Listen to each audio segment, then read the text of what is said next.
2025年最後一個笑料估計要落在越南的頭上了。越南估計自己也沒想到，自家的高鐵項目持續了25年，眼看就要成了，最後愣是在簽約後的第8天黃了，還想給中國挖坑，結果中國壓根不接招，反倒把自己繞進了死胡同，連自家首富都連夜跑路，只剩德國巨頭被晾在風中凌亂。這波操作堪稱搬起石頭砸自己腳的國際典範，笑料密度之高，連編劇都不敢這麼編。大家好，歡迎來到星球熱點，國家大事從不缺席，輿論場中抽絲剝繭，聚焦獨家中國資訊。點讚、訂閱加小鈴鐺，帶你用不一樣的視角讀懂中國故事。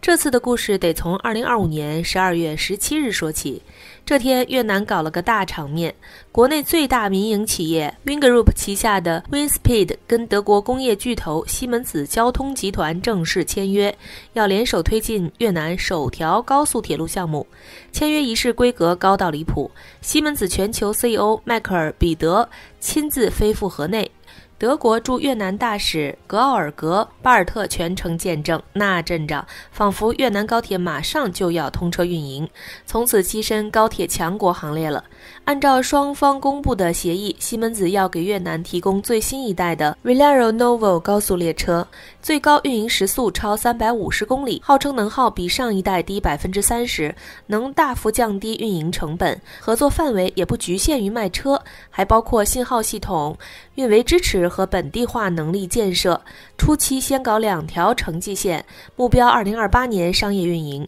德國媒體還特意強調，西門子是從中國、日本、韓國等競爭對手中殺出重圍，拿下了這個大單子。消息一出，網上不少人都看明白了，這哪是真心要跟西門子合作，分明是越南玩的引蛇出洞套路，想拿西門子當籌碼，逼中國主動降價讓步。畢竟這670億美元的報價，水分大到能養魚。按照中國國內的高鐵造價，同款項目250至350億美元就能搞定。就算考慮國際項目的附加成本，中國400多億美元也能拿下。明眼人都知道，越南就是想故技重施，用歐美企業的報價倒逼中國妥協。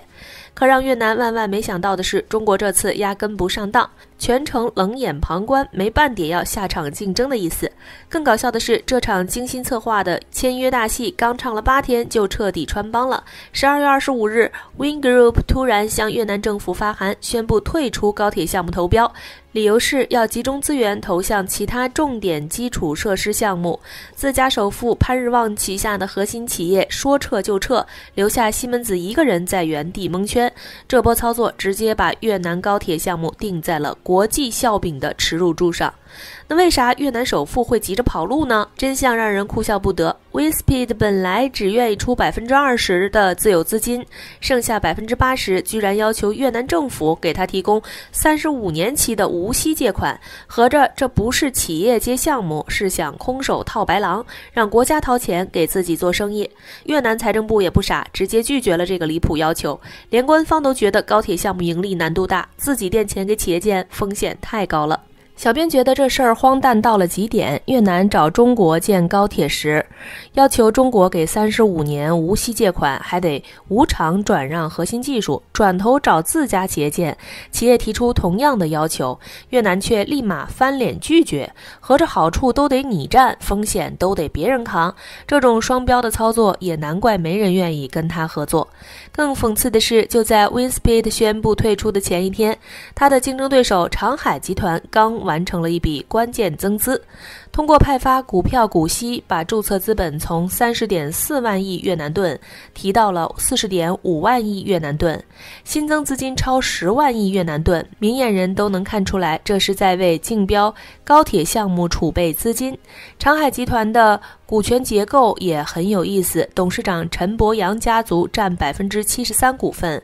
新加坡投資公司 JC&C 占26.7%的外資股份，還跟韓國現代 Roteam 有軌道交通設備本地化生產的合作。現在 Winspeed 離場，長海集團成了最熱門的競爭者，但市場普遍不看好，畢竟連自家首富都覺得虧的項目，換個企業就能盈利，大概率也是陪跑好的命。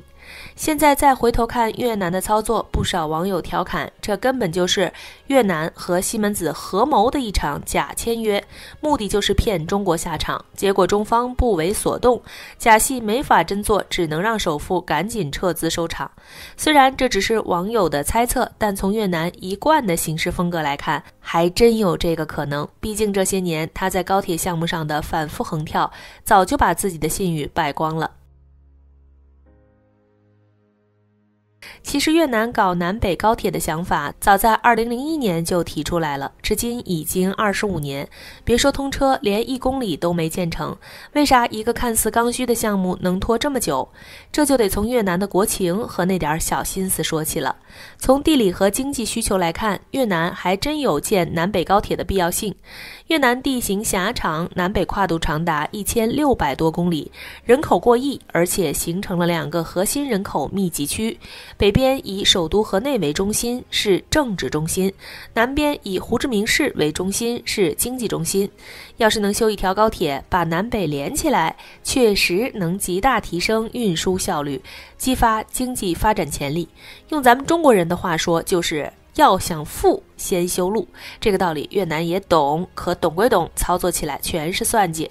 2009年，越南本來已經要啟動南北高鐵項目了，當時日本報價560億美元，結果遭到了國內一片反對。為啥？因為當時這560億美元相當於越南全年 GDP 的60%。大家覺得負擔太重，而且高鐵票價太高，老百姓也消費不起，不如修普鐵實在，這個項目就這麼擱置了。2013年至2016年，中國高鐵技術已經成熟，成本優勢明顯，越南也跟中國簽了合作備忘錄。本以為這事兒能成，結果越南又開始玩起了二桃殺三士的套路，用中國的方案向日本壓價，日本答應提供部分技術支持後，又轉頭要求中國轉讓核心技術，提供無息借款。更過分的是，在日本的施壓下，越南還要求中國把1435毫米的標準軌改成米軌。要知道，中國本來計劃用標準軌就是為了和中國的高鐵網絡對接，過境運輸不用換軌，能降低30%至40%的成本。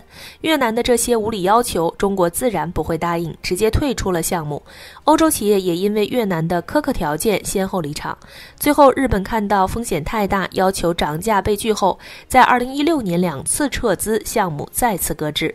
2022年至2025年，越南又開始急着推進高鐵項目，估計是看到周邊國家靠高鐵帶動了經濟發展，眼饞了。2023年，越南重啟國際招標，要求合作方必須轉讓技術，結果壓根兒沒人理他。誰都知道，核心技術是企業的立身之本，憑啥？憑你一個項目就轉讓？越南見沒人響應，2024年國會乾脆批准了項目，還把總投資漲到了670億美元，試圖靠提高預算吸引合作方。結果呢，大家都看到了。